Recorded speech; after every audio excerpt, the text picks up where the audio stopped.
Señoras, señores, ¿qué tal están? Muy buenas tardes, sean todos bienvenidos. Les habla Ricardo Aparicio, gracias por acompañarnos, gracias por estar un día más a través de la sintonía de Cultura FM, a través de la pantalla de TVCAT, a través de Facebook Live, cualquier persona en cualquier lugar del mundo. Ahora mismo les saludamos, le damos la bienvenida y luego a todas las personas que a través de las diferentes redes sociales pues tienen a bien también sintonizar estos minutos que nosotros desde hace muchos años le llamamos que son minutos de divulgación médico-sanitaria. Sean bienvenidos, esto es una nueva edición de Salud y Calidad de Vida.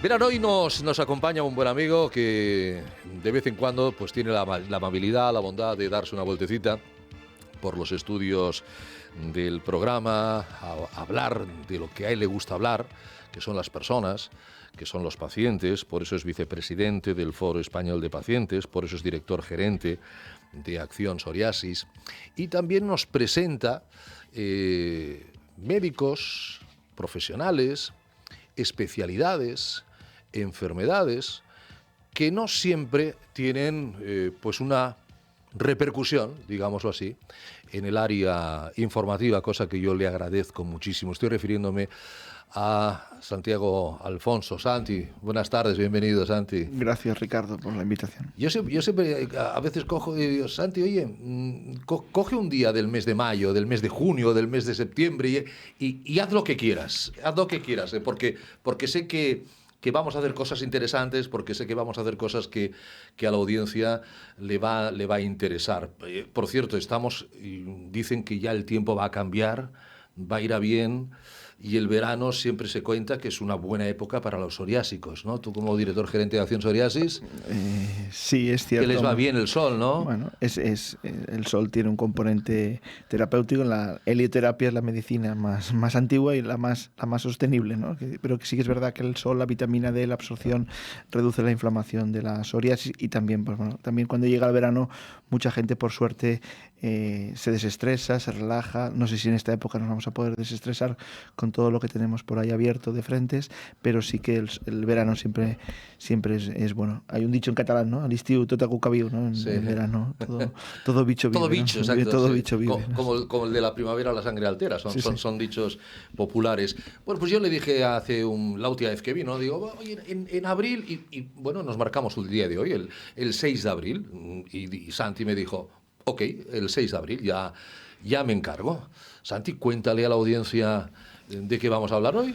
No, bueno, sí, bueno, bueno, vamos a hablar de salud, ¿no? Es un tema interesante. Sí, interesante. Muchas veces ponemos sobre la mesa patologías, procesos patológicos con profesionales sanitarios especialistas, sí, ¿no? Sí.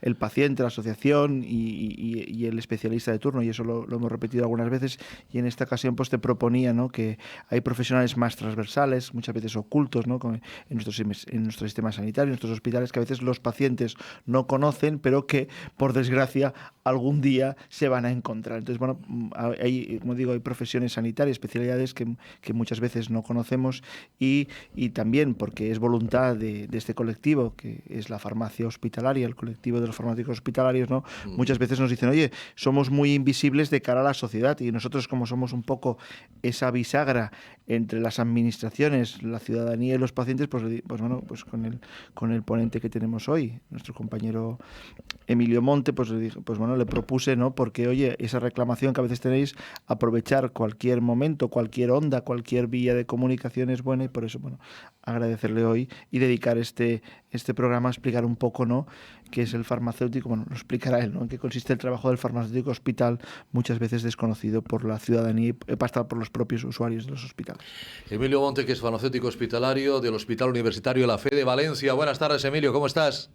Muy buenas, pues nada, encantado de estar aquí con vosotros, la verdad. Esto es una experiencia bastante nueva para mí y bueno, encantado, encantado cuando Santi, que en este sentido y en el buen sentido de la palabra es un liante para estas cosas, me propuso estar aquí, vamos, él lo sabe que no dude ni un segundo, ¿no? Oye, Encantado de estar con vosotros. pero por lo que me cuentas, pocas entrevistas te han hecho, pocas veces te han preguntado qué hace un farmacéutico hospitalario, ¿no?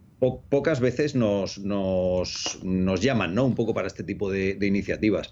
Es verdad que en los últimos años, bueno, pues seguramente por distintos motivos, pues es verdad que vamos saliendo un poco más a la luz, ¿no? Sí. Pero realmente dentro de lo que es el sistema sanitario en su conjunto, somos un colectivo bastante desconocido, ¿no? Entonces, creo que es obligación casi, ¿no? Que cualquier oportunidad que tengamos para darnos a conocer, pues tenemos que aprovecharla. Y desde luego, cuando Santi me propuso estar aquí esta tarde, como te digo, no lo dudé ni un segundo, ¿no? Entonces vamos un poco a contar lo que hacemos. No se trata de hacer nada en especial, sino simplemente contar lo que hacemos, porque seguramente mucha gente no lo sabe. Y Sí, de hecho, a mí, que exacto. llevo 30 y tantos años en el hospital, todavía cuando cuento que trabajo en un hospital y soy farmacéutico, hay mucha gente que todavía me pregunta: ¿y vosotros qué hacéis, no? Eso es. Cuál es un poco triste en el fondo, pero bueno, Bueno, vamos a intentar poner un poquito de luz. vamos a hacerlo y, como decía Santi, ya agradecerte que hayas aceptado esta invitación, porque vamos a ver, vamos a situarnos. Este programa hemos hablado mucho, con muchos farmacéuticos. Prácticamente siempre tenemos farmacéuticos en el programa, pero son farmacéuticos de oficina, ¿no? De oficina de farmacia, o farmacéuticos que sí, que están en el mundo de la investigación. El farmacéutico, cuando acaba la carrera, ¿qué salidas tiene? Emilio, empecemos por la base. Bueno, salidas tiene muchas, ¿no? De hecho, es una carrera que tiene muchas posibilidades, pero es verdad que la mayoritaria o por lo menos la más conocida, Sí. y numéricamente la mayoritaria, obviamente, es la Ujú. oficina de farmacia, ¿no? Cuando uno habla de un farmacéutico, Sí, inevitablemente siempre piensa en la oficina de farmacia. eso es. Salidas, pues bueno, desde la propia universidad, el hospital, la industria, hay mucho farmacéutico trabajando en la En la industria, industria, sí. por supuesto la investigación, pero bueno, indudablemente, pues donde más compañeros hay ahora mismo ejerciendo y es lo habitual, pues es en la oficina de farmacia, es verdad. Y tú hace 30 y algo de años, decías, escogiste el hospital, escogiste ser Sí. farmacéutico hospitalario. ¿Por qué, Emilio? Bueno, la verdad es que el llegar hasta aquí, yo tengo que decir que vengo de tradición familiar Mm. farmacéutica, y de hecho mi padre pues ha tenido farmacia toda su vida, mi abuelo también fue farmacéutico y tuvo su oficina de farmacia, y bueno, yo de alguna manera pues desde bien pequeño conocí este mundo, y de alguna manera pues no sé, fue como algo, como una evolución natural, ¿no?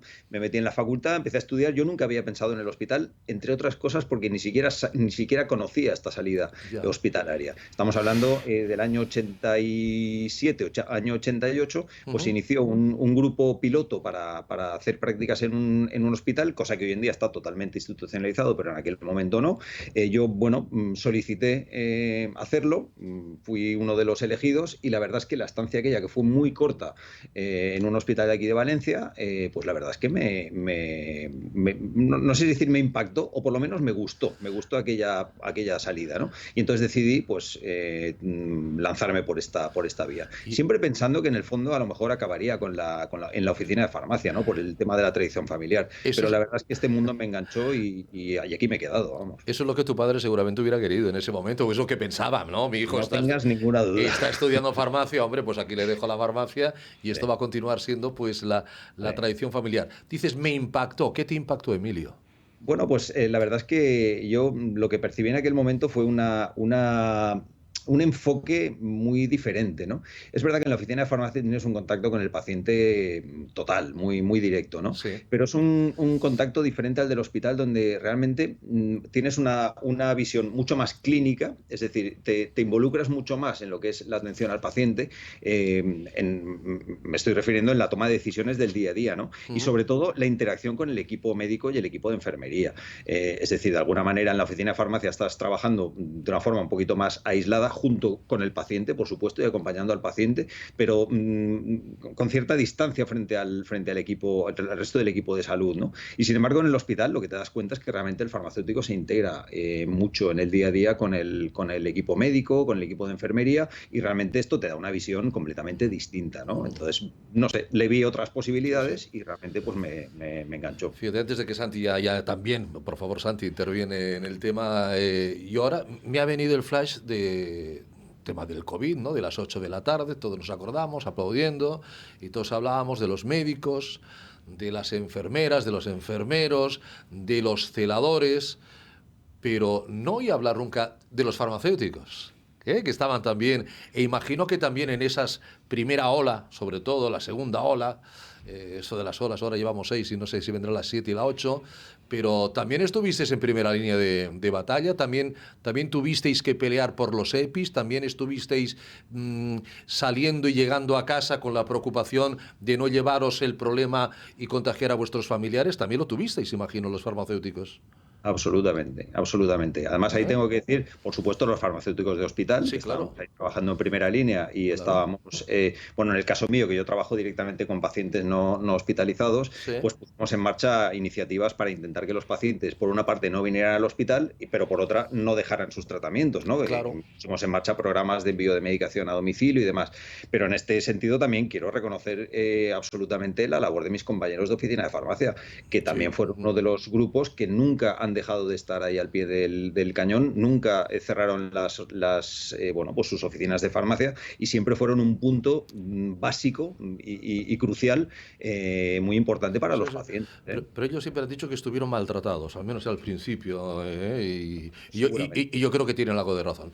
Don Santiago, ahí tenemos a don Emilio, que ahora nos ha de explicar qué es lo que hace el día a día del farmacéutico hospitalario, ¿no? Sí, yo creo que, bueno, sobre todo eso, ¿no? Que la gente entienda, que la gente comprenda, y yo creo que también ha habido una revolución, sobre todo con el tipo de labor, ¿no? Durante mucho tiempo el farmacéutico de hospital, ¿no? Ha estado para suministrar los medicamentos del hospital, para prepararlos, sobre todo también en hospital de día, ¿no? Pero también ha habido, el sistema sanitario ha llevado a los hospitales un paquete muy grande que son las consultas externas. Muchos de nuestros pacientes van a las especialidades, van al hospital y ahora, y eso es lo que me puedo explicar, o sea, antes el farmacéutico hospital no tenía ventanilla, ¿no? Entonces de repente vino un señor con una sierra a hacerle un agujero a la madera y decir, oiga, usted a partir de ahora también le va a venir pacientes a recoger la medicación. Y eso ha ido avanzando y no solamente han venido a recoger la medicación, que esa es la preocupación, y grupos de trabajo de la Sociedad Española de Farmacia Hospitalaria, sino solamente con estos pacientes no habrá solamente que dispensarles, habrá que tener lo que denominan ellos la atención farmacéutica. Pues digo que muchos pacientes que pasan por la oficina de farmacia no están ingresados, sino salen de especialidad y bajan a la farmacia. Y seguramente es el profesional que muchos pacientes crónicos más ven, porque donde más van es en la farmacia. Y aquí apuntaba Emilio, el COVID hizo que muchos de esos pacientes, o ellos tuvieron que reinventarse, Claro. porque no era bueno o no se podía acceder a los hospitales. Y ahí La famosa zona limpia y la zona sucia, bueno, ¿no? Todo, claro. y en farmacia hospitalaria, pues reconocer que la Comunidad Valenciana siempre ha sido pionera en avances en farmacia hospitalaria. Entonces, bueno, por eso también es interés en poner de manifiesto que muchos pacientes van al hospital con procesos crónicos, no están ingresados, y que la farmacia hospitalaria muchas veces les nutre y va más allá de esa... Esto aquí lo habíamos comentado tú y yo, Santi, en alguna ocasión, Emilio, del problema que había con el COVID, cuando prácticamente se cerró todo, que o tenías COVID o no tenías nada, la gente no iba a los hospitales y que incluso se pasaba ictus y se pasaban infartos, al menos hemos oído en casa o hasta el último instante, y hablábamos de que muchos pacientes crónicos pues habían dejado de estar atendidos, al menos en la medida en la que estaban con anterioridad. Pero el farmacéutico hospitalario siempre estuvo ahí. Nunca dejó de atender esa medicación crónica, esa medicación que cada X tiempo esa persona debía de ir a buscar, ¿no? Sí, fíjate, nosotros por supuesto siempre estuvimos ahí en el sentido de que nunca las farmacias bueno, lo que llamamos unidades de atención farmacéutica a pacientes externos, nunca cerraron, siempre estuvimos bueno, disponibles para nuestros pacientes, pero lo que sí que sucedía es que, bueno, primero había bueno, como todos recordamos, ¿no? Había una intención de que la gente no saliera de casa con el tema del confinamiento, y luego sobre todo que a los hospitales, pues cuanta menos gente, a los hospitales y centros de salud, cuanta menos gente fuera, mejor, ¿vale? Porque en aquel momento es verdad que los hospitales se nos llenaron de pacientes COVID. Entonces, ahí pasaron dos cosas. Una, que lo que es la atención habitual nunca dejó de llevarse a cabo, es decir, nosotros mantuvimos nuestra farmacia siempre abierta y cualquier paciente que vino fue atendido como en cualquier otro momento, pero lo que nos dimos cuenta cuando pusimos en marcha el programa de dispensación a domicilio es que porque lo hicimos de forma proactiva, es decir, localizamos los teléfonos de todos los pacientes, que por supuesto no llegamos a todos, al menos en un hospital como el mío que tenemos muchísimos pacientes, de eso también podemos hablar ahora si queréis, pero a todos los que pudimos o con los que pudimos contactar, los llamamos nosotros, les dijimos que podíamos llevarles la medicación a domicilio y cuando se lo dijimos, a muchos de ellos, aparte de que les sorprendía y por supuesto estaban súper agradecidos, es que nos decían que si no fuera así, que ellos no tenían intención de venir al hospital, que preferían, por el tema tenemos que recordar que era una época de mucha incertidumbre y de mucho miedo. De miedo, exacto. Los pacientes estaban dispuestos a dejar su tratamiento por no venir al hospital, por no salir de casa, ¿no? Entonces, cuando les ofrecíamos aquel servicio, que tuvo además un impacto grande, nosotros llegamos a hacer diariamente 100 y pico envíos a domicilio, lo cual se dice pronto, pero cuesta mucho de hacer, la gente realmente se sorprendía y estuvo muy agradecida, ¿no? Entonces, pero por otra parte, cualquier paciente que vino al hospital durante aquellos días fue atendido de la misma manera que en otra época, ¿no? Entonces, bueno, desde luego siempre estuvimos ahí. La FE, evidentemente, es uno de los grandes hospitales de España. Decía Santi que ha sido pionero en todos estos temas. Tenéis muchísimos pacientes, como decías, Emilio. ¿Esa experiencia vuestra también la pusieron en marcha otros hospitales o...? Sí, ¿no? Sí, la asistencia personalizada al domicilio, me refiero, ¿no? Sí, a nivel de la Sociedad Española de Farmacia Hospitalaria se hizo una encuesta, te hablo de memoria, porque no, vamos, hoy estamos aquí hablando entre amigos, digamos. Que sí, por supuesto. No hemos preparado nada y yo no he preparado nada, números por supuesto. Nada, ¿no? Entonces te hablo de memoria, pero en la encuesta aquella creo que se realizó a 180 y tantos hospitales, o sea, 180 y tantos servicios de farmacia de hospitales, que son muchos, y ahí fíjate que lo que nos dijeron los hospitales es que antes de la pandemia aproximadamente el 80 y tantos % de los hospitales nunca habían hecho envío a domicilio ni habían hecho teleconsulta, ¿no? Sí. Y sin embargo, durante la primera fase de la pandemia fue justamente al revés. Si no recuerdo mal, era como un 87-88% que habían hecho envío a domicilio con teleconsulta previa, teleconsulta aunque fuera a nivel telefónico, es decir, nunca se enviaba medicación sin haber contactado antes con el paciente, ¿no? Y solamente pues alrededor de un 10%, un 10-12% que no lo hicieron, con lo cual en muy poco tiempo se invirtieron las tornas absolutamente, ¿no? Entonces, bueno, eso primero demuestra la implicación, el esfuerzo, porque de verdad que esto hay que vivirlo para en tan poco tiempo darte cuenta de cómo se le pueden dar la vuelta a las cosas, sí. Y sobre todo que aprendimos dos cosas. Primero, que es un tipo de asistencia muy útil para los pacientes, que aprecian mucho, y segundo, que somos capaces de hacerlo. Es verdad y hoy no tendremos tiempo de explicarlo, pero es verdad que hemos aprendido mucho, pero también hemos aprendido mucho de cómo no hay que hacerlo, porque en aquel momento era un momento de urgencia. Y ahora precisamente a nivel de la sociedad estamos ya estableciendo un procedimiento por el cual vamos a seguir prestando este tipo de asistencia, pero ya de una forma mucho más ordenada y mucho más adecuada, ¿no? Pero en aquel momento había una urgencia, había una emergencia y había que responder a ella. Y con toda la humildad del mundo creo que lo hicimos bien. Santi.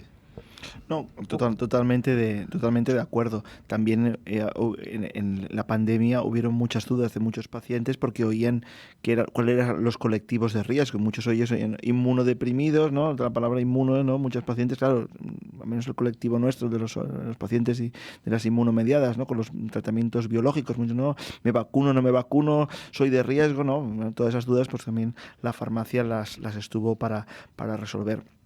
Y sí que me gustaría un tema que es muy importante y creo que dos cuestiones. Una, como que la farmacia está en constante evolución y yo he tenido la suerte de participar y ellos han sido, creo, hábiles también en invitarnos a participar, a las organizaciones, a los pacientes, oye, para un poco qué esperan de la farmacia, cómo podemos incluir la humanización, ¿no? Cómo podemos. Y luego hay un tema muy importante, una asignatura pendiente que está presente siempre, que es la adherencia.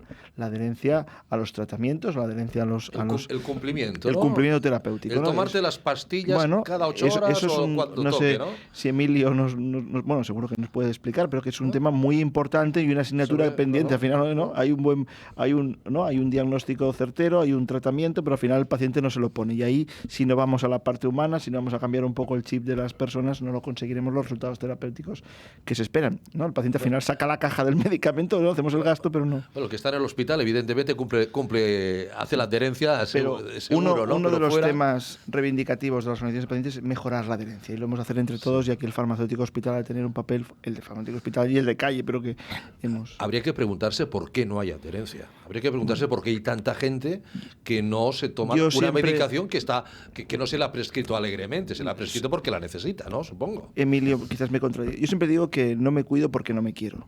¿Vale? Porque al final, ¿no? Todo el mundo sabe que el tabaco es malo, y cuando tenemos un hijo que nos dicen que a las 5 de la mañana hay que darle una pastilla, no suena ni el despertador, ¿no? Es verdad, ¿no? Y es verdad, sí, cuando sí, somos cuidadores, oye, ¿no? Sí. Siempre todo el mundo, ¿no? Y nos pasamos todo el día, tómate la pastilla, no, pues en cambio nosotros no la tomamos. Quizás nos deberíamos cuidar más, ¿no? Y quizás eso, ¿no? Esa es una cuestión de la naturaleza. Delante de tu hijo no hay nada. O sea, por tu hijo haces lo que haga falta, y tú dices, pues yo si hoy no me tomo la pastilla me la tomaré mañana. Pero evidentemente hay enfermedades crónicas que no te lo puedes permitir. Sí. Pero dime, Emilio, sí. Digo que estáis abriendo un melón que nos daría no para esta charla de hoy, sino para 3 horas. 10 o 12 programas seguidos. Porque el tema de la adherencia es un tema realmente complejísimo. Yo siempre digo que yo hoy mismo he tenido una clase con los estudiantes que tenemos en el hospital justamente hablando de este tema, ¿no? Y siempre digo lo mismo, es un concepto extremadamente simple, extremadamente sencillo, y sin embargo es un tema extremadamente complejo, donde además, los datos están ahí. Quiero decir, a nivel global se estima por parte de la OMS que aproximadamente el 50% de los pacientes de forma global no cumplen bien con su tratamiento. El 50% de los pacientes. Si uno piensa lo que cuesta en tiempo, en dinero, en conocimiento, el poner en el mercado un medicamento para que luego el 50% de los pacientes no cumplan con su tratamiento, eso es tremendo, Y las cifras que se producen en términos económicos y en términos de morbilidad, de visitas a urgencias, de ingresos, de muertes. Hay estudios donde se ve, no sé, ahora me viene a la mente en el campo del asma o de la EPOC, donde los pacientes con mala adherencia tienen el doble de probabilidad de muerte, estamos hablando, que los pacientes que son adherentes a su tratamiento. Entonces, ¿por qué al final el paciente no cumple? Bueno, las causas son múltiples y muy diversas y algunas muy complejas de abordar. Vamos, yo si queréis profundizamos en esto. No sé si hoy es el momento de hacerlo, pero ya te digo, este tema da para hablar largo y tendido. Largo y tendido. Y la industria farmacéutica evidentemente es la primera interesada en que eso también se consiga, ¿no? Sí, pero yo aquí insisto que este es un tema que la farmacia debe liderar. Debe liderar con propuestas, debe dialogar con el paciente, convencerle que se lo ponga, que entienda al paciente que aquello... Pero está la farmacia de oficina. No, las dos farmacias. O sea, cualquier farmacéutico cuando dispensa un medicamento ha de hacer que el paciente entienda, que repase lo que le dijo el médico, porque muchas veces el paciente ante el médico aquello se me toma uno por la mañana que te marca una X, otro no sé qué, no sé cuántos, que también le vuelvan a preguntar con qué medicaciones están, y aunque lo diga el paciente, consultar, o sea, que también el farmacéutico hospital tenga a su disposición todo el historial para saber, ¿no?, si está embarazado, si va a ser madre, o sea, preguntar, repasar porque muchos medicamentos, y sobre todo también trabajar para que aquel paciente cumpla su parte, que también es la adherencia. Sí, yo imagino que cuando más polimedicado, peor. Hay gente que tiene unos pastilleros, llenos hasta arriba, con pastillas de todos los colores, que luego vienen los genéricos y le cambia el color, y le cambia la forma, y ya eso también le crea un poco de inquietud. Yo he participado y ellos tienen herramientas que hay verdaderos casos cuando nos han planteado, ¿no?, pacientes que están tomando medicamentos, ¿no?, que son contradictorios unos con otros, ¿no? O pacientes que están tomando el mismo principio activo a veces en dos, o sea, que el paciente muchas veces no sabe, y muchas veces al final a todo el mundo quiere salir con un medicamento debajo del brazo. Entonces, pues ahí y es muy importante, sobre todo por los efectos que sobre la salud de las personas tienen. Sí, es un tema, perdonad, es un tema, como digo, complejo. Sí. El tema no es exclusivo del farmacéutico, tanto de oficina como de hospital, porque yo creo que es un tema que nos atañe a todos. Por supuesto, el primero de todos es el paciente. El paciente tiene que ser el primer interesado y el primer agente que entienda la importancia de tener una buena adherencia, ¿no? Pero después, por supuesto, el médico, por supuesto, la enfermera, pero al final, quien está un poco, digamos, gestionando en un paciente crónico todo lo que es la medicación, al menos desde el punto de vista de la dispensación y todo lo que la dispensación lleva detrás, de seguimiento farmacoterapéutico, de información, de formación, etcétera, desde luego es el farmacéutico. Y yo sí creo, a mí no me gusta hablar de protagonismo, ¿no?, o de que lo tengamos que liderar o no liderar y tal, pero desde luego creo que tenemos un papel especial especialmente importante en el tema de la adherencia, sin ninguna duda. El experto en fármacos es el farmacéutico, está claro. Sí. Y Emilio, habrás visto en alguna ocasión que habrás tenido que decir a lo mejor al médico, oye, este fármaco no casa con este, ¿me entiendes? Porque la interacción, claro, o hay que bajar una posología, o hay que poner otra, o hay que buscar otro producto similar, ¿no? Por supuesto, por supuesto. Eso sucede así, además, en el campo de la atención especializada, que es donde trabajamos los farmacéuticos de hospital. Sí. Tened en cuenta que, así como en el ámbito de atención primaria suele ser el médico de familia que tiene una visión global del paciente, Claro. aquí pues realmente está todo como muy segmentado, muy parcelado, ¿no? Es decir, cuando el paciente va al dermatólogo, pues el dermatólogo ve su parte, pero luego le hace una interconsulta al cardiólogo, le hace una interconsulta a quien sea por otras patologías o por una comorbilidad, al neumólogo, a quien sea, y cada uno va viendo su parte, ¿no? Entonces, Exacto. es importante que haya alguien que de alguna manera tenga una visión global de ese tratamiento, ¿no? Y en ese caso sí que el papel nuestro puede ser muy, muy relevante, y creo que lo es. Emilio, a mí me gustaría que, es decir, esto es la radio, vamos a imaginarlo, pero no, ahora ya es una radio televisada, ahora ya son contenidos audiovisuales. ¿Dónde una persona que ahora mismo está en un hospital se encuentra el farmacéutico hospitalario? Bueno, realmente la persona que está ingresada en el hospital pocas veces va a ver al farmacéutico. Pocas veces. Esa es la realidad, Sí. desde mi punto de vista, bastante triste, ¿no? Porque realmente somos pocos, en el fondo somos pocos. Entonces, bueno, pues realmente nosotros estamos detrás de todos los tratamientos que le llegan al paciente que está hospitalizado, porque estamos validando todas esas prescripciones, porque estamos en los comités donde se deciden los tratamientos, porque participamos en la selección de los medicamentos que están en el hospital. Es decir, creo que nuestro papel es relevante. Pero es verdad que el paciente, durante un episodio de un ingreso, desde luego la mayoría de veces ni siquiera va a ver al farmacéutico. Nosotros, en nuestro caso, tenemos un programa específico con pacientes trasplantados, donde sí que es verdad que antes de que el paciente se vaya de alta, pues sí que hay un farmacéutico que tiene una entrevista con ellos. Pero fuera de eso es difícil. Podemos subir pues para alguna cuestión particular. Pero nosotros estamos sobre todo en contacto con el médico y con el equipo de enfermería, que para nosotros es un agente también fundamental, ¿no? Pero luego, donde más contacto tenemos con el paciente es el paciente precisamente que no está ingresado, el paciente externo. En el ámbito de las enfermedades inmunomediadas y sobre todo en el ámbito de la psoriasis, por el hecho de que está Santi hoy con nosotros, pues la mayoría de nuestros pacientes son pacientes que no están ingresados. Entonces ellos vienen a la farmacia de pacientes externos, que llamamos unidades de atención farmacéutica, pacientes externos, a por su tratamiento. Y entonces, bueno, el tema está en que no vienen, bueno, ellos vienen a por su tratamiento, pero detrás de esa dispensación hay mucha más actividad. Entonces, donde realmente nos pueden ver ellos es a nivel de estas unidades, ¿no? Si queréis, luego profundizamos en qué tipo de actividades hacemos nosotros con estos pacientes, de las que ellos ven o incluso de las que no ven. Pero al menos sí que lo que es el contacto, donde más habitualmente lo van a tener, es a nivel de estas unidades de pacientes externos. ¿Cuáles son las que no ven, Emilio?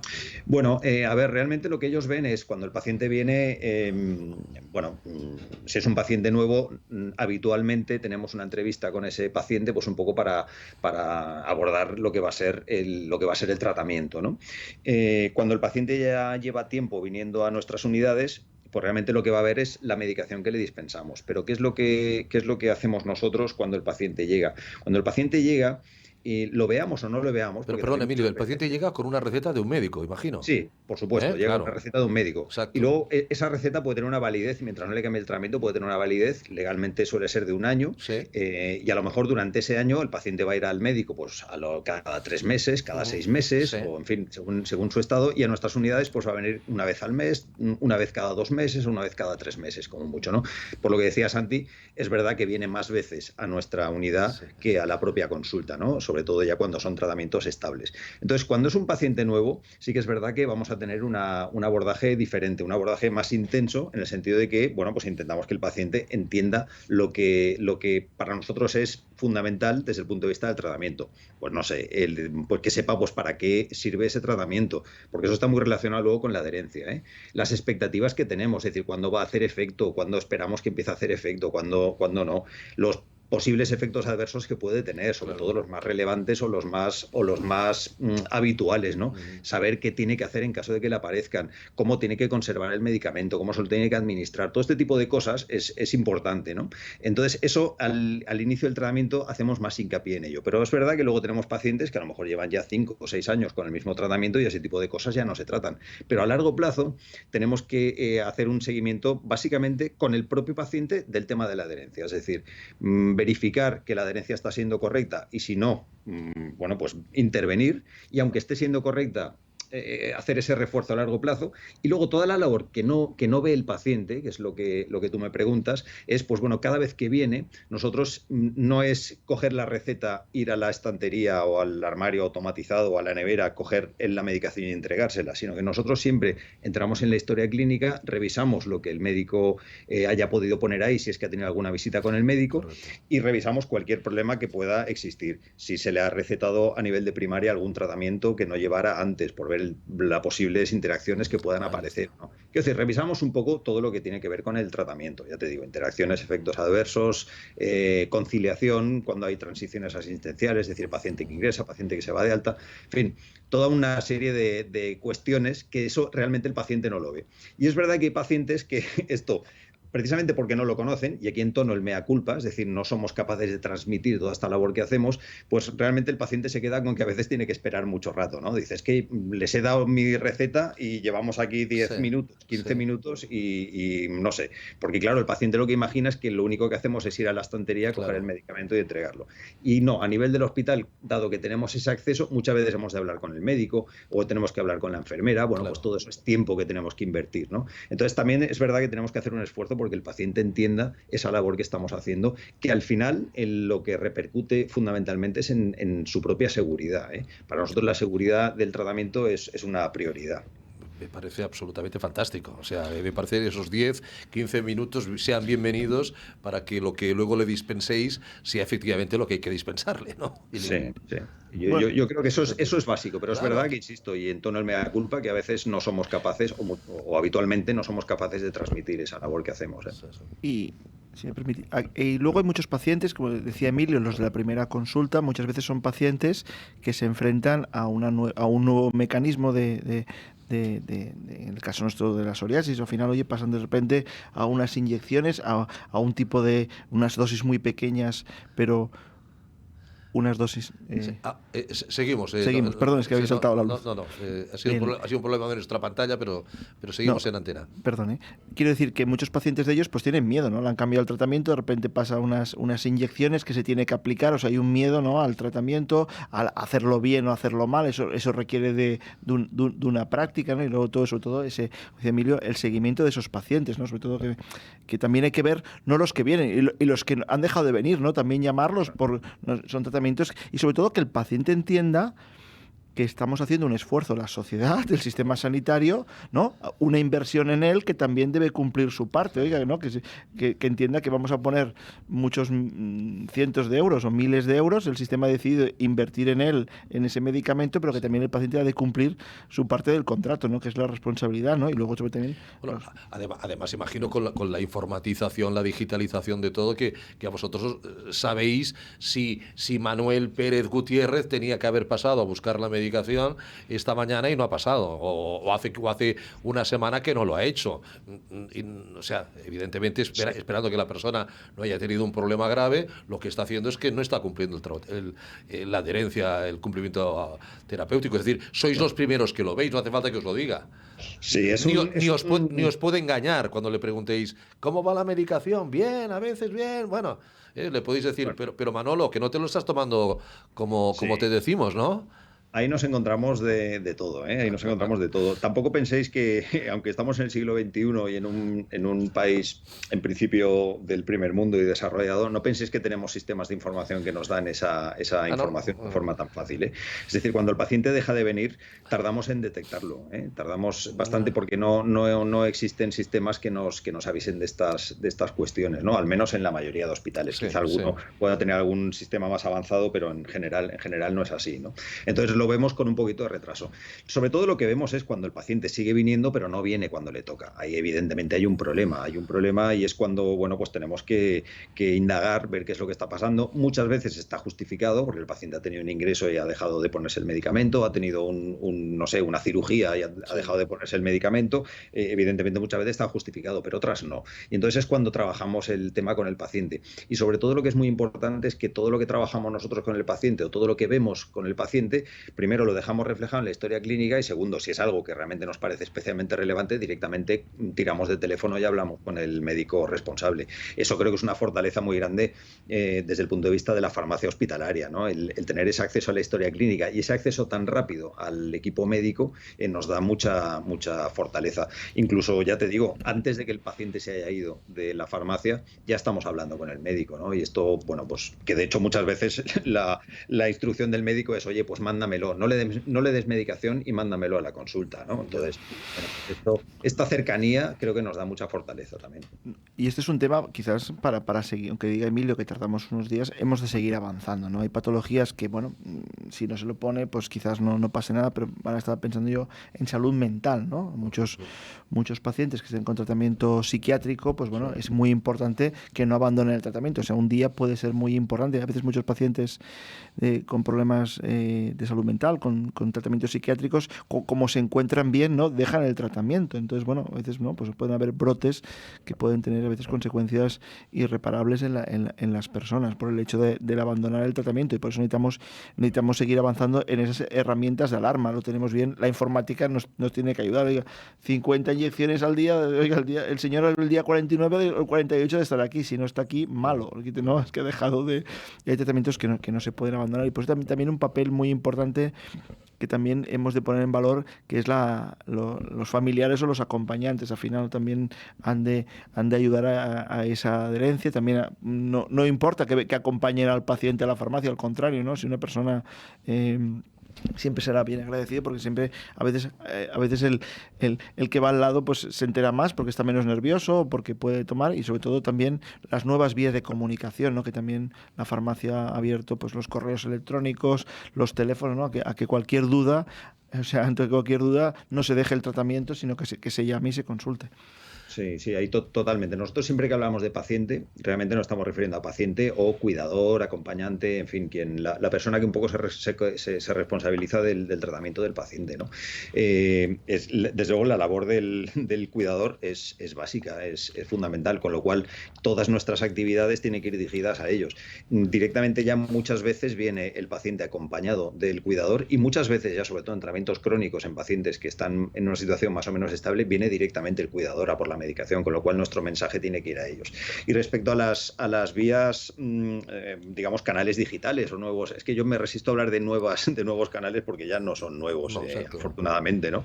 Pero realmente creo que ahí también es un papel donde el sistema sanitario, sobre todo a nivel de sistema público, vamos un poquito por detrás del mundo real, ¿no? Incluidos los propios pacientes. Los pacientes hace mucho tiempo que están en los canales digitales, ¿no? Y nosotros creo que vamos un poquito por detrás.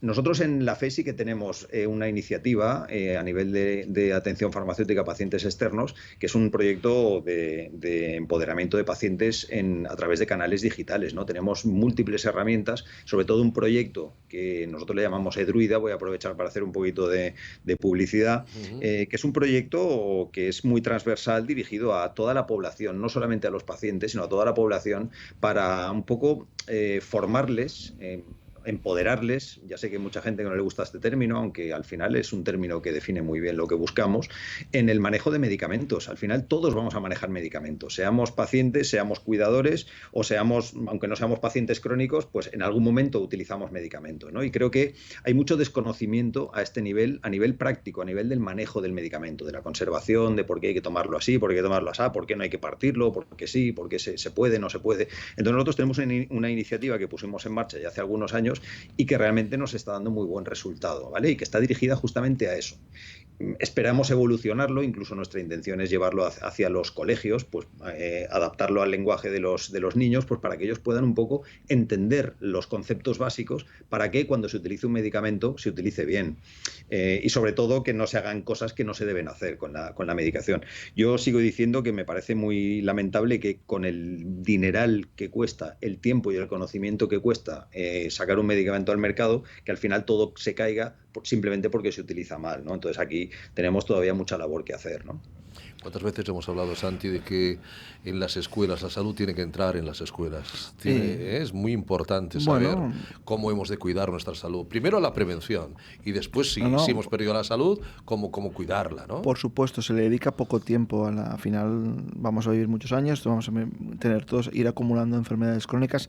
La salud tiene un papel muy importante. Y lo que es importante también, si me permitís, es que decía Emilio, ¿no? Voy a hablar de lo mío o de lo que hacemos, ¿no? Esas iniciativas tienen el efecto que han de tener, que un hospital las pilote, las pruebe, las mida y luego, pues sean exportadas a otros hospitales o que sean implantadas a nivel del Sistema Nacional de Salud. Y en eso también los farmacéuticos miden lo que hacen y miden los resultados, ¿no? Y el otro día, no sé si Emilio también podías apuntar, ¿no? La medición, lo que se denominan los PREMS y los PROMS, una cosa que quizás al paciente ya le tenga que empezar a sonar, ¿no? Que ellos también están interesados, ¿no? En medir los resultados, ¿no? Completamente. El tema de los PROMs cada vez tiene más relevancia.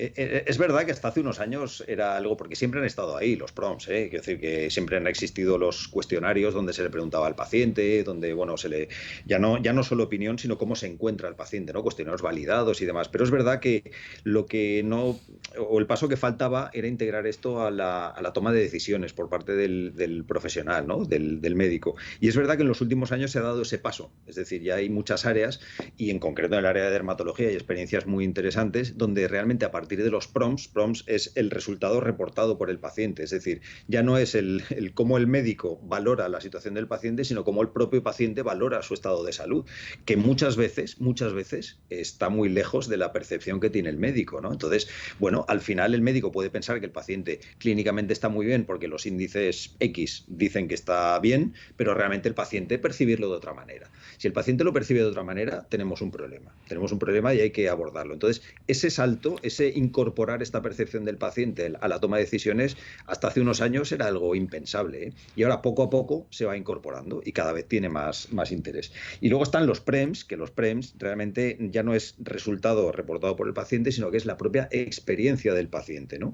Que es algo realmente también importante, porque nosotros podemos organizarnos de la mejor manera que pensemos, ¿no? en el hospital, pero al final esa experiencia que nos transmite el paciente, si por muy bien que tú te organices, al final la experiencia del paciente es negativa, pues eso hay que reportarlo de alguna manera, y desde luego tenemos que hacer una reflexión y cambiar, ¿no? para que esa experiencia mejore. Cada vez se están incorporando más, cada vez el paciente va participando más, y bueno, yo creo que es un poco el camino por el que tenemos que ir, ¿no? Esa visión del paciente, desde luego, al final todos trabajamos por el paciente, con lo cual la visión del paciente es fundamental. No, y por supuesto, fundamental, y sobre todo que a veces no todo es la atención sanitaria. En el caso de la psoriasis, Emilio lo sabe bien, ¿no? Y otras patologías que ellos ven, el fuerte componente emocional que tiene la enfermedad. O sea, al final tiene tanto peso la lesión de psoriasis, ¿no? Y aquí remarcar, ¿no? En el hecho del fármaco, en el hecho que decíamos de la inversión, ¿no? Al final, seguramente estamos marcando o pudiendo variar el futuro de esa persona. O sea, sí. ese medicamento, esa adherencia, esa voluntad, eso ahí el futuro de la persona no solamente es que mejoremos la piel, sino le podemos mejorar el futuro, ¿eh? Y yo lo he visto en muchos casos. Sin duda. Cuando aparece un nuevo fármaco, habitualmente el primer lugar donde se prueba es en un hospital. Bueno, los ensayos clínicos se suelen hacer a nivel de hospital, pero luego ya depende de cómo salga. Es verdad que en los últimos años la mayoría de los fármacos que suponen alguna innovación, y desde luego en un área como la que hoy representa de alguna manera Santi, ¿no? Que es el área de la psoriasis, sí. Pues la mayoría de fármacos que están saliendo salen a nivel de hospital, ¿no? A nivel de atención especializada, sí, digo. Sí. Entonces, bueno, todos al final acaban manejándose a nivel del hospital. Pero lo que es el desarrollo, que son los ensayos clínicos, sí, es verdad, habitualmente la mayoría de ensayos se hacen a nivel de hospital. Porque se habla de la medicina a la carta, ¿no? De los tratamientos personalizados. Hay también tratamientos médicos con fármacos personalizados que hacéis vosotros ahí, los farmacéuticos hospitalarios, Emilio? Sí, sí, por supuesto, por supuesto. De todas, a ver, el concepto de medicina personalizada es un concepto muy amplio, ¿no? Y también nos llevaría mucho Sí. rato a hablar. Quiero decir, ni siquiera hace falta que nosotros adaptemos esos fármacos, pues preparando determinadas fórmulas magistrales o algo. No, pero dentro, por ejemplo, del área de psoriasis, que hay un montón de opciones terapéuticas ahora mismo, pues a mí particularmente me parece muy relevante que seamos capaces de individualizar ese tratamiento. Es decir, no todos los pacientes son iguales, no todos los pacientes perciben un mismo estado de salud de la misma manera.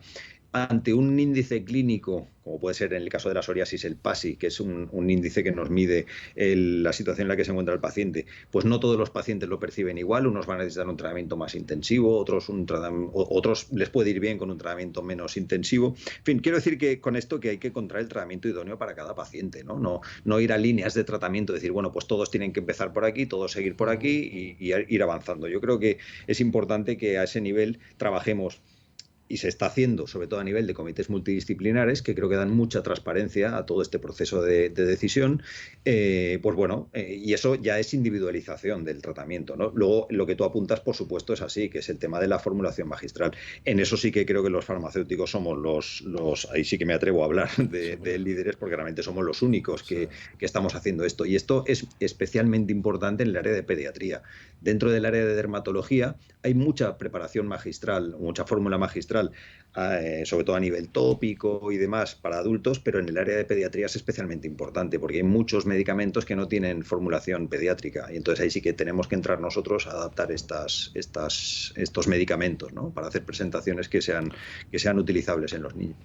No, eso es importante, ¿eh? La formulación magistral. Yo siempre digo, ¿no?, que se ha de entender que es un medicamento individualizado. Al final se le hace ese medicamento porque no está en el ámbito comercial y se elabora. Que antes lo hacía el farmacéutico en la rebotica, ¿no? Bueno, pero no. Hoy en día hay verdaderos, y las normativas, hay verdaderas industrias farmacéuticas detrás, en esas reboticas, hay verdaderos laboratorios farmacéuticos y hay un verdadero movimiento, pero no, y todavía se siguen prescribiendo, se siguen realizando mucha formulación magistral. Yo he participado en congresos de formulación, o sea que hemos de poner en valor la formulación para muchos pacientes, no como una cosa antigua. Eso de magistral siempre, y lo he discutido a veces con Edgar Abarca, que es uno de los farmacéuticos más destacados en formulación magistral, ¿no? Pero eso de magistral sonaba un poco como hechicero, ¿no?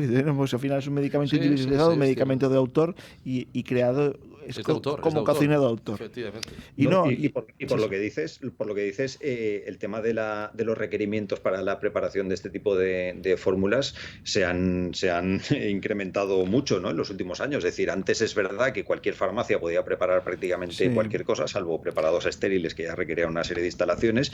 Y bueno, pues como decía Ricardo, ¿no?, casi en la rebotica, ¿no?, y se hacía así. Sin embargo, ahora mismo ya no. Tú te tienes que acreditar, hay distintos niveles de acreditación y desde luego todo el mundo que vaya a una farmacia y se le entregue una fórmula magistral puede tener la seguridad de que está preparada en las mejores condiciones. Y en eso Valencia y Levante, Murcia, ha sido siempre pionera. Está el Colegio de Farmacéuticos de Valencia, en la nueva sede, creó un laboratorio brutal, porque son verdaderos laboratorios. Sí que ha sido un impedimento para muchas farmacias los requisitos de seguridad, de ventilación, de personas dedicadas a eso. Al final has de poner ahí personas que no pueden hacer nada más ni despachar porque han de estar para eso y para adelante. Y sí que me gustaría, ¿no?, pues también ya casi llegando a la recta final, ¿no?, poner que al final hoy estamos con la FE, siempre al final que traemos a gente al programa, ¿no?, son muy punteros, ¿no?, y la FE siempre ha sido puntero en la farmacia hospitalaria y hasta, bueno, el jefe de servicios, una persona, ¿no?, el compañero de Emilio, una persona que ha hecho mucho y ha presidido la farmacia hospitalaria, y la FE ha sido muy destacada, pero a veces no todos los hospitales son iguales. A veces el paciente, claro, vive donde vive, ¿no?, y tiene un hospital de referencia. Por eso también abogar para que los profesionales tengan libertad, ¿no? Todos los profesionales sanitarios no puedan esto, y sobre todo también abogar para que cualquier paciente, pues al final le va a salir psoriasis, hidradenitis o donde sea, en el código postal que viva, ¿no? Que no el código postal sea una mala suerte para la atención. Y por eso quizás con la libertad que trabaja a veces el Hospital de la Fe, otros hospitales destacados también, que otros hospitales pues que no tengan esas diferencias que actualmente estamos teniendo en el acceso. Y sobre todo lo que a veces hemos comentado aquí también, ¿no?, que que los medicamentos pueden estar a disposición de los pacientes, ¿no? Que no el código postal te marque a tener unos o tener otros, ¿no? No solamente el código postal, sino que ahora que ya nos dejan salir, ¿no? Pues si estás de vacaciones y yo me voy a Valencia, yo estoy en Barcelona, pues que en Valencia me puedan recetar y me puedan dar la medicación que me están dando aquí. Sí. ¿No? Bueno, eso teóricamente debería estar resuelto. Debería estar resuelto, ¿no?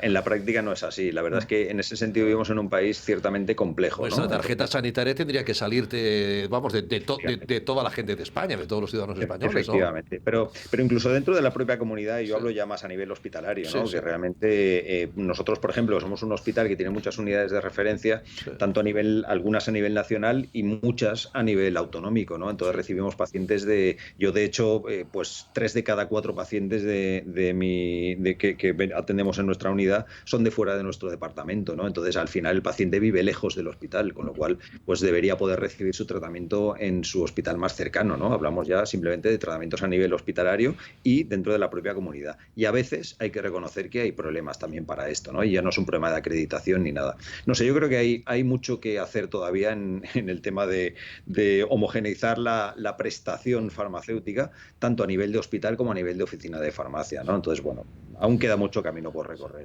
¿Cuántas horas le echas en el hospital, Emilio? Bueno, eso es un poco difícil de... No miras el reloj. A ver, nosotros el tema es el siguiente. Nosotros normalmente, bueno, yo... a ver, tampoco nadie nos controla el horario, pero bueno, yo normalmente suelo llegar al hospital sobre las 8, según el tráfico, porque yo vivo fuera de Valencia, pero según el tráfico, pues 8 menos 10, 8 y 10, voy llegando, ¿no? Y lo que no hay horas para salir, sobre todo en una unidad como la nuestra. Yo comprenderás, nuestro horario termina a las 3, teóricamente, ¿no? Pero si yo a las 3, pues resulta que tenemos todavía 10 o 12 pacientes por atender, obviamente no voy a cerrar la puerta, ¿no?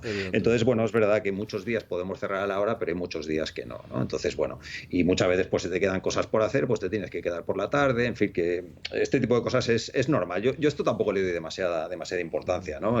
Esto es así y bueno, yo lo único que, por ejemplo, en nuestro caso nos falta, pues es el poder tener un horario de tarde. Muchos hospitales ya lo tienen, cuidado, pero nosotros, pues por los motivos que sean, todavía no lo tenemos y eso es un problema tanto para los pacientes como para nosotros, que a veces vamos con el agua al cuello para intentar terminar a las 3, porque tampoco yo tengo, vamos, me puedo quedar y mi equipo habitualmente se queda sin ningún problema, pero yo tampoco puedo obligar a quedarse a nadie, ¿no? Entonces, a mí me gustaría tener un horario más flexible, un horario más amplio, con más personal, obviamente, pero poder dar mayor cobertura, pues para no ir tan apurados, ¿no? Entonces, horas, pues yo qué sé, las que hagan falta, esas son las reglas que hagan falta. El que no hay horario de tarde es problema de presupuesto, problema de personal, un poco de todo. No, bueno, al final va unido, porque realmente el horario de tarde, que creo que es fundamental, lo que requiere es un turno más de personal, claro. ¿no? Entonces, al final, eso es dinero. Claro, entonces, pero pues cada departamento tiene su circunstancia y, bueno, yo todavía no lo hemos conseguido, ¿no? Y llevamos muchos años pidiéndolo. Nosotros, en nuestro caso, no lo hemos conseguido todavía, pero bueno, seguiremos peleándolo. Esa es una reivindicación que de las organizaciones de pacientes hacemos. Oiga, al final, pues, cuando una persona... Emilio, has dicho, mira, ahora ya acercamos el medicamento, pero mucha gente tiene el medicamento a 50, 80 kilómetros y a 2 horas, que ha de pedir en el trabajo permiso para recoger un medicamento que luego se lo ha de pinchar en casa. Qué incongruencia, ¿no? Oiga, no, pues por eso aquí hemos de pensar que se lo llevamos a casa, que se lo llevamos a la oficina de farmacia, que el señor, oiga, pues lo pueda recoger por la tarde o por la mañana. Luego, y no solamente en mi farmacia, oiga, un TAC no puede ser que hagamos una inversión de 4 millones de euros y el TAC por la tarde no haga tax, los ha de hacer las 24 horas del día, ¿no? Pues también eso, ¿no? Pues que mucha gente tiene el medicamento lejos y lo hemos de acercar. Y creo que ahí, y también, como decía Emilio, cada vez más se incorporan más medicamentos, o sea, cada vez el volumen de pacientes atendidos es superior y ese volumen se ha de dotar de recursos. Y si queremos que la gente no solamente pase y le tiremos el medicamento, queremos interactuar, necesitaremos tiempo. No, porque lo comenta Emilio, necesitas el tiempo para explicárselo, para hablar, para contarle, para explicarle. Sí, pero también es una inversión que ellos han de medir. Oiga, cuando ponemos un farmacéutico 8 horas más, conseguimos mejorar la diferencia, el resultado terapéutico es mejor, o sea, ¿no? Que la industria estará más contenta, efectivamente. El problema de todo esto es que al final son partidas presupuestarias diferentes, sí. Entonces el que tiene que invertir en una cosa a lo mejor no va a ver el beneficio él en su propia cuenta de resultados, ¿no? Este es el gran drama del sistema para mí, esto es una opinión simplemente. Yo creo que el reto ahora mismo, por lo menos a nivel de farmacia de hospital, está precisamente en esto, en que seamos capaces de alguna manera identificar qué pacientes requieren mayor atención. Porque es verdad, y esto Santi lo sabe, que yo lo he defendido en mucho tiempo, yo creo que muchísimos de los pacientes que están viniendo al hospital no hace ninguna falta que vengan al hospital. Yo solo lo tengo claro. Otra cuestión es el tema legal. Ahora mismo tienen que venir porque legalmente solo le podemos dar la medicación en el hospital. Pero yo creo que muchos de los pacientes que están viniendo pueden ir perfectamente a la oficina de farmacia. Yo, desde luego, lo que me niego es no me gusta hablar de medicamentos de hospital o medicamentos de oficina de farmacia. A mí me gusta más hablar de pacientes. Si somos capaces de identificar qué pacientes requieren venir al hospital y los que no sea necesario puedan acudir a su oficina de farmacia y recoger su tratamiento, podremos trabajar mejor con los pacientes que realmente requieren más atención a nivel de especializada, ¿no? Pero ahora mismo la realidad no es esa. La realidad es que en un hospital como el mío estamos ahora mismo, y porque actualicé los datos a fecha de 31 de marzo, estamos a un nivel en mi hospital de 13.600 pacientes año. 13.600 pacientes año es una barbaridad. Es una barbaridad, atendidos además de 8 a 3. Nosotros ayer atendimos a 358 pacientes en una mañana. 358 pacientes de 8 y cuarto a 3 menos cuarto, que es el horario teórico de atención al público, es una barbaridad. Entonces, esto hay que pararlo de alguna manera. Hay que reorganizarlo. ¿Y cuántos sois para atender a esos 300 y pico? Bueno, nosotros ahora mismo somos 3 farmacéuticos y luego tenemos personal auxiliar. Tenemos enfermería, tenemos auxiliares y tenemos administrativos.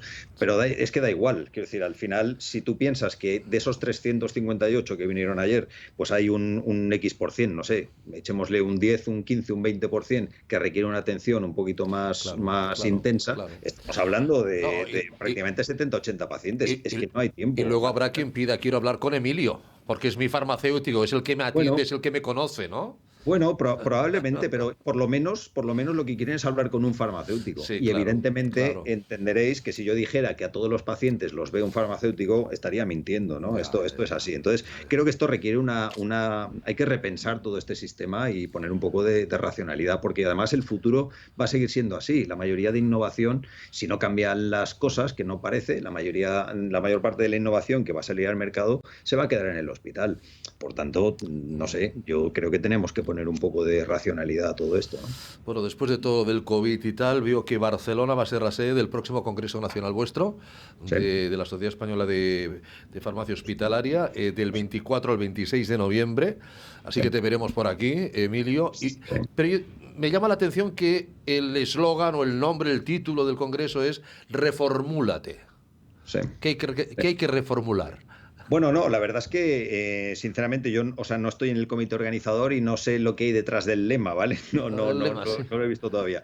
Pero es verdad que los compañeros de Barcelona, este año van a tener el congreso otra vez, porque realmente ellos el congreso lo tuvieron ya el año pasado. Pero el año pasado fue precisamente el año del COVID, el año en el que no podíamos juntarnos. Era ahí que fue a través del Zoom y tal, ¿no? Claro. Y ellos hicieron esa reconversión del congreso que iba a ser presencial. En muy poco tiempo tuvieron que darle la vuelta y rehacerlo todo entero en el formato online, ¿no? Entonces, la verdad es que hicieron un esfuerzo inmenso que creo que todos tenemos que reconocer y de alguna manera, pues por eso esta vez se repite el Congreso en Barcelona, pero ya de una forma presencial, ¿no? Entonces, bueno, yo creo que eso también es digno de poner en valor, ¿no? El esfuerzo que hicieron estos compañeros. Ahora sí, nos quedan 2 minutos, Santi. Agradecer a Emilio, agradecer a la Sociedad Española de Farmacia Hospitalaria, al grupo de las inmunomediadas que él también participa y sobre todo porque nos están dando voz, ¿no? Y ellos han entendido, oye, pues esa reformulación no solamente pasa porque nos reformulemos los de este lado del mostrador, sino también tenemos que escuchar y yo también he participado en grupos de trabajo, ¿no? Donde nos han puesto estresados de, oye, ¿cómo lo hacemos para obtener al final los mejores resultados en salud para la ciudadanía, ¿no? Y esa preocupación y contar con los pacientes es de agradecer, ¿no? Y por eso esa reformulación ojalá venga también no solamente en la farmacia, sino en otros sectores, no solamente sanitarios, sino también administrativos o políticos en nuestra sociedad. Sí, Pero esto yo quiero decir antes de acabar que esto es recíproco, Santi. Quiero decir, nosotros es verdad que siempre, o desde hace unos años, siempre queremos contar con vosotros, pero también es recíproco. Es decir, vosotros, es verdad, y una asociación como la vuestra, que es tan activa, pues en un montón de proyectos que hacéis, siempre contáis con nosotros también, ¿no? Entonces, vamos, agradecidísimos, porque pensad que seguimos siendo un colectivo especialmente desconocido. Y bueno, iniciativas como esta creo que nos ayudan, pero al final seguimos siendo un colectivo muy desconocido. Entonces, el hecho de que vosotros, asociaciones de pacientes, que tenéis mucha voz, que tenéis mucha relevancia, contéis con nosotros, desde luego nosotros lo valoramos muy, muy positivamente, ¿eh? Y lo agradecemos mucho. Emilio, propon temas, no una hora. Es decir, oye, un día quiero aparecer 10 minutos, 15 minutos para contar un tema. Tienes este programa a tu entera disposición, que lo sepas. Es decir, oye, Pues, quiero hablar, nada, van a ser 10 minutos o 15 minutos. Ahí estamos dispuestos a que al menos tengas aquí un micrófono y una cámara. Seguro que lo vas a tener. Yo te lo lanzo también al revés, es decir, el día que tú pienses que puedo aportar durante 10 claro que sí. tiempo que tú quieras, cuenta conmigo, que la verdad es que tengo que decir que se me ha pasado la hora volando. ¿Verdad que volando, sí? Eso es bueno, eso es bueno. Y que cuando queráis estoy a vuestra disposición, vamos. Un placer, Emilio Monte. Muchísimas gracias. Farmacéutico Igualmente, hospitalario Gracias, Emilio. en el Hospital La Fe. Y como siempre, gracias a Santiago, a Santi y Alfonso, que siempre nos trae temas, hay que decirlo, muy interesantes, muy apasionantes, oye, y grandes ponentes. Traes pues, vamos, grandes ponentes. Muy bien, Santi. Hasta la próxima. Ahora hablamos, ahora cuadramos agendas para la próxima. Gracias, un abrazo fuerte. Gracias, Aleix Alari, les habló Ricardo Aparicio, cuídense mucho. Mañana que tenemos Oafi Sport, ¿verdad, Aleix? Que es jueves. Pues hasta mañana, buenas noches.